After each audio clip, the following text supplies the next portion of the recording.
practice is what I call an integrated family medicine practice, which is more of a holistic type of practice. And in 2011, after working for about 11 and a half years or so, I was burned out. I was seeing over 30 to 40 patients a day, both inpatient and outpatients. I was the classic doctor who was in time debt. I didn't have a life. My patients loved me, the whole community loved me, but I knew that I was going to be one of those doctors that Dr. Wallach was preaching about yesterday, and dead doctors don't lie. I was definitely headed for death. And although I may look healthy, young, and sprightly, I knew that inside it was a wrap. I could not maintain that kind of schedule for another 20 to 30 years. So I took a medical leave, well actually not a medical leave, just took a leave of absence, and I thought it would be just a few months. It turns out that I told my wife after day one, I looked at her and I remember exactly where I was sitting in the kitchen. I looked at her and I told her, I'm not going back to Babylon.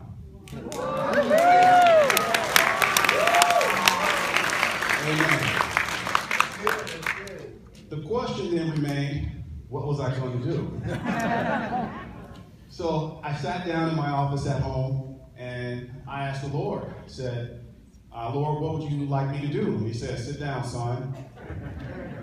I sat down and he said, start writing. And I thought, okay, well, all I did was work. What am I going to write about? I'm not a writer. He said, answer one simple question.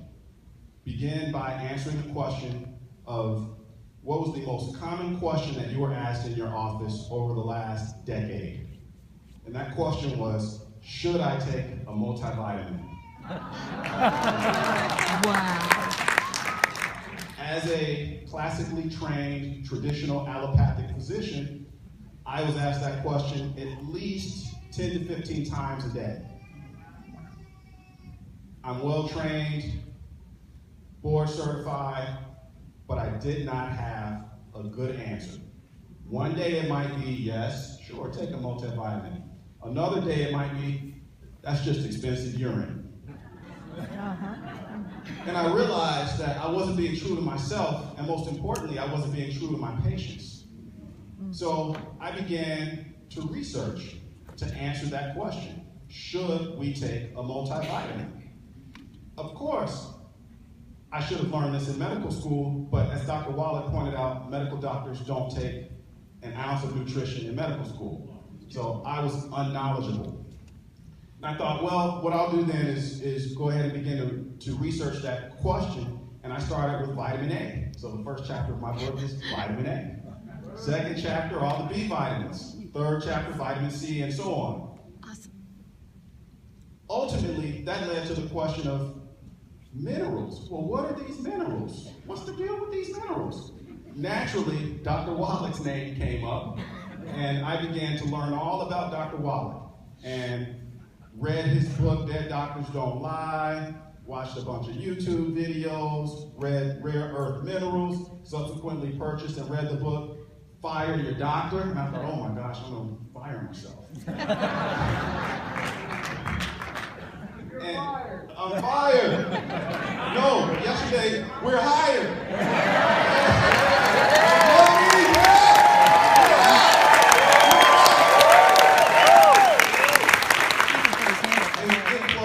In closing,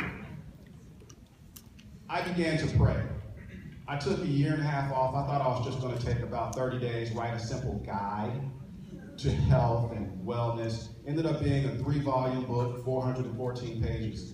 Not yet published, but I'm super duper excited about it. But I began to pray. And what I prayed was I would ask God to get me out of time debt. Subsequently, opened a new practice. 2 years in the running now, and I'm still in time debt. It's no coincidence, Scott, that we met. Prayers are answered, and they're answered due to our humility, due to our passions. They're answered due to sending information via our thoughts into the atmosphere, whether it's through prayers, whether it's through writing our goals down. Ultimately, that information is gone, is sent into the atmosphere, and it's brought right back to us. We simply have to be ready. And I was ready because the pain was so deep. When Scott walked in that booth, it was automatic. Longevity, of course, I've been prepared for this for the last decade.